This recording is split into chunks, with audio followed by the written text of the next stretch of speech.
Hi, my name is Constantine Annis, owner of Ethos Roofing and Restoration. Today we're here in Colorado installing a GAF Timberline HDZ roof. We prefer installing GAF because we're a Master Elite certified contractor. We're one of 27 contractors out of 4,000 in Colorado that have that certification. Through that certification, we're able to offer special warranties, even labor warranties up to 25 years. What I want to do today is walk you through the steps of a proper roof install, just to give you a general idea as to what to expect when it's time to replace your roof. So I'm going to kick it up to Sam, and he's going to run through some of the most important steps for a proper roof install. Thanks, Constantine. The first step is going to be to remove all of the roofing shingles and underlayments and get everything down to the deck and the deck cleared, so that we can do a proper inspection of the decking and ensure that there's no rotted areas, missing gaps, or gaps between the seams of the decking. So right here we've got a little piece of decking that got a chunk taken out, so we'll cut out this section and go ahead and get this replaced so we've got a good roofing surface. Overall, this deck is in really good shape. There's no water damage, and we've got a great surface to get a re-roof.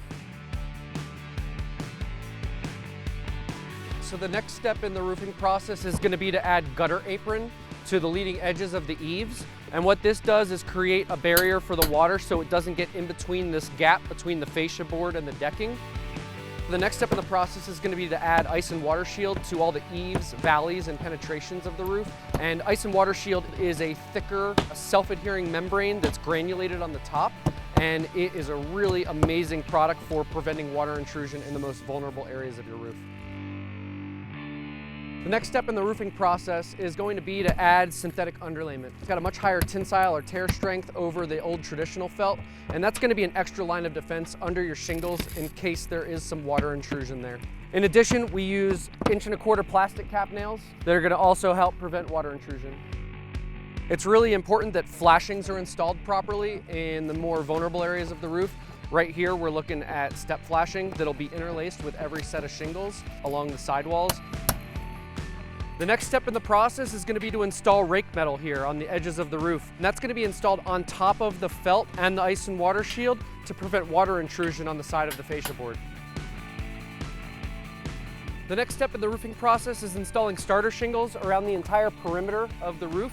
And these are going to create a surface seal that's going to significantly increase wind resistance. Now that the starter strips are installed, we can begin installing the shingles. It's really important that we do 6 nails per shingle to make sure we have maximum wind resistance. Now that the shingles are complete, we can finish off with a little bit of sealant, painting the accessories, and we're all done. So those are some of the most important steps of a proper roof install.